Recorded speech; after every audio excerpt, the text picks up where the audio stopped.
After an unexpected closure at a different track, I decided to make the trip down to Punta Gorda to visit 74 MX. This is a track I used to be really familiar with. I used to live right down the street and I used to ride this track about 2 times a month, but it's been 6 years since I've been here. Curious to see what they've done with the place. I'll let you know what to expect of 74 MX. With multiple tracks on the property, let's start with the tour of what's around, and I'll let you know how many tracks they have out here. Let's start at the very beginning of the property because this is a really, really long dirt road and there's signs that might confuse people. When you pull in off of Bermont Road, there is a potato farm. You'll see signs for what is called the Redneck Yacht Club. Ignore those signs. It'll say like no sport quads or no dirt bikes. Ignore those signs. Keep coming down the dirt road until you get to this gate. You'll see the painted sign that says never grow up, 74 MX. This is the entrance to 74. When you pull in, depending on how long ago I filmed this, you might not be able to use this sign-in booth. This used to be the registration area. They're redoing this whole building, so this is currently not under operation. So the door says go sign in at the tracks. When you get to the tracks, somebody will greet you with a clipboard to sign the waiver and pay. This is a cash-only facility. You cannot pay with a credit card right now. That may change in the future, but as of right now, this is cash only. You'll see signage all over the property. This right here is a Supercross track.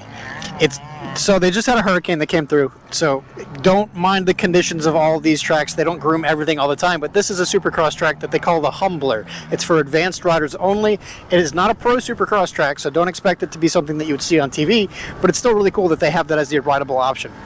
There are porta potties on the property, various different locations around the property. You have a turn track right here on the left. The turn track is a bit bigger than the beginner track, but it is just for training purposes primarily. It doesn't look like this has been groomed right now, but you can see that there is a cool composite of sand and some loam. They do water out here all the time, but again, they just had a hurricane, so there might be some moisture out on the track right now. Today, let's go do a lap. This is the turn track.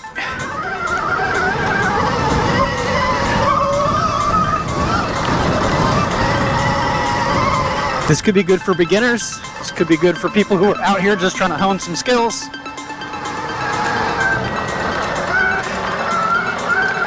Got some rut practice. Look out for that standing water. Again, hurricane.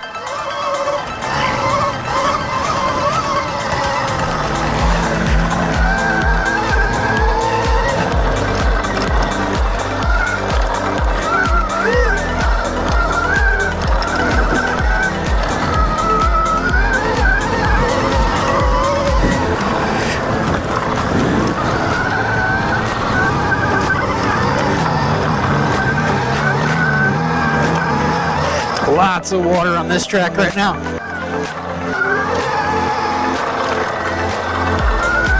Oh my goodness, so much water.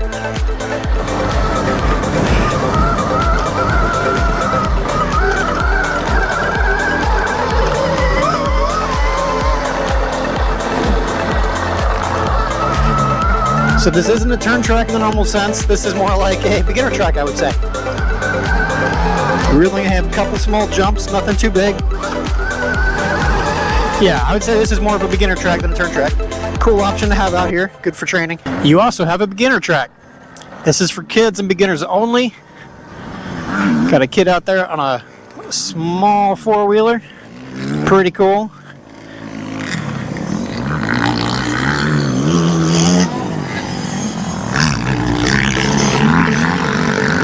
I love seeing kids get involved in the sport. Let's go do a lap since we've got the e-bike out today.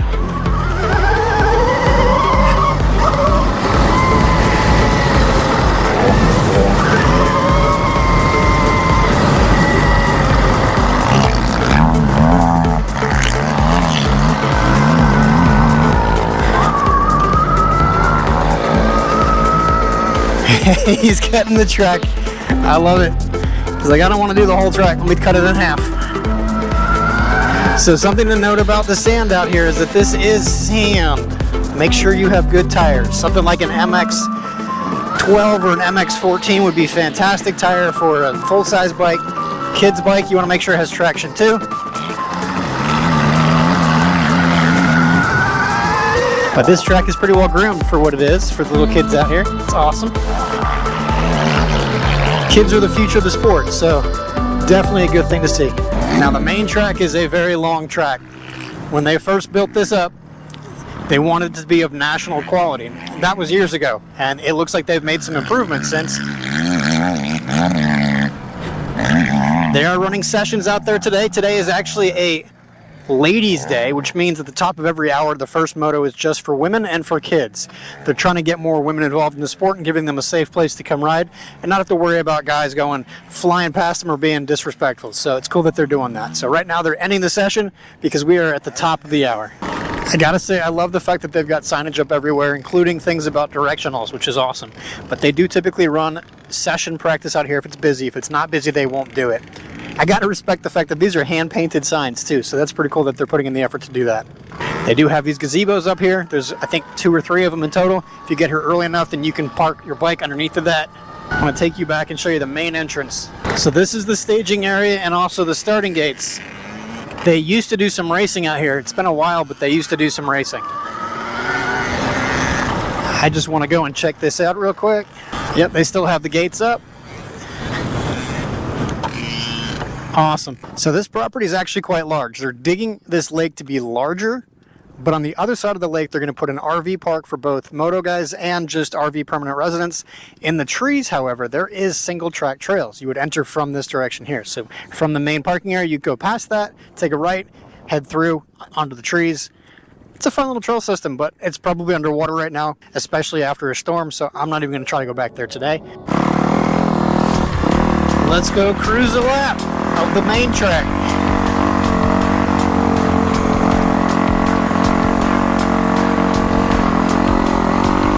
So if you've never been to my channel before, I like to do sight laps for a very specific reason. 1, I've not seen the track before, so I have an excuse to go slow. 2, you get my first impression.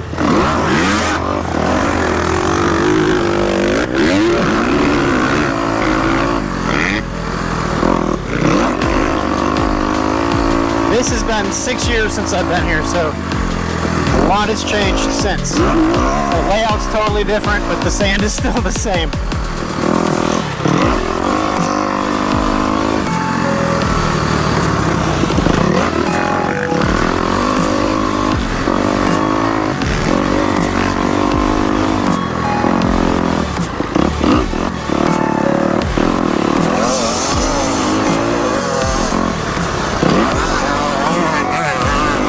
Interesting flow there. That's weird. Not gonna lie.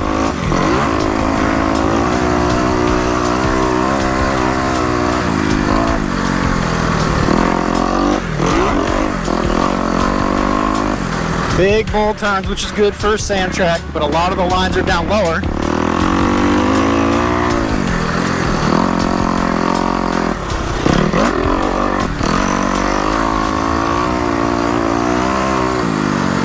Interesting step up with shell base. Interesting. It's a shell.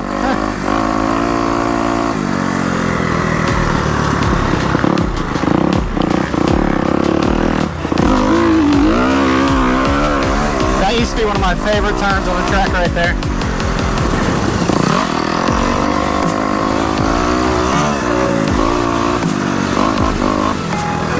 Doesn't feel quite like I remember it.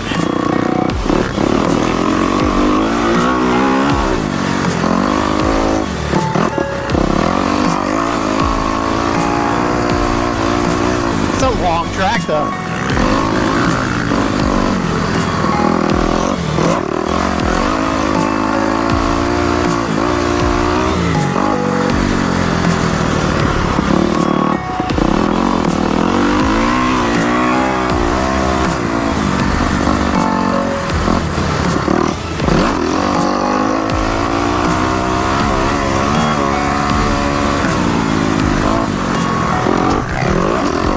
Some of these jumps can be a bit intimidating for your first time out here. This is a weird face. That face goes the wrong direction. That's weird. Okay, that's a lap, so let's pull over and talk about it. After my sight lap, I have some thoughts. I like the length of the track. It's a good length. It gives you good riding time. The sand is great for training purposes. The sand is fun. I have nothing against the sand. I expected sand when I came out here. It's not what I remembered, and it's not a bad thing. I think I need some more time to get used to the layout, but to me the layout doesn't seem to necessarily flow together.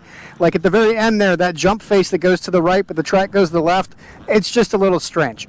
So let me do some more laps and I'll give some more thoughts on this in a bit, but that's my first thought after my first lap. Let's talk for a little bit about the facility as a whole.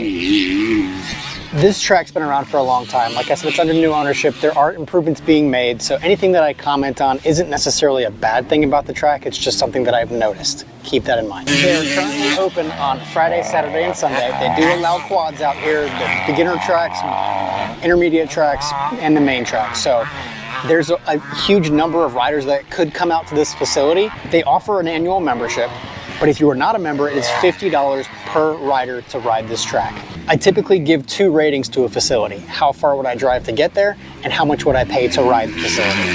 It's $50 cash only to ride. They do not accept credit cards.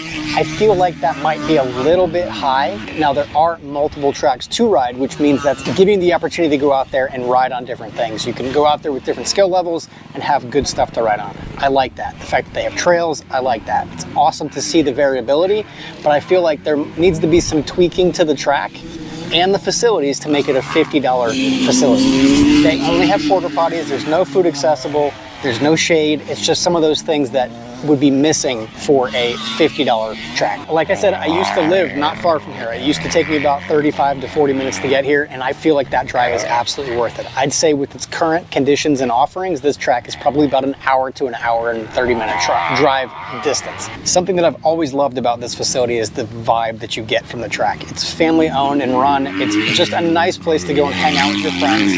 You can sit by the side of the track, you can watch people ride, you can hang out under the gazebos. It's just a chill place. If you like this type of content, I travel all over the country doing different types of videos for different motocross facilities. Feel free to subscribe to the channel, or you can watch the playlist of different videos that I've done here all over Florida, Texas, Georgia, Louisiana. I'm trying to get my way around so I can help you guys get out to more tracks. Stay safe out there, have some fun, and I'll see you at the next track.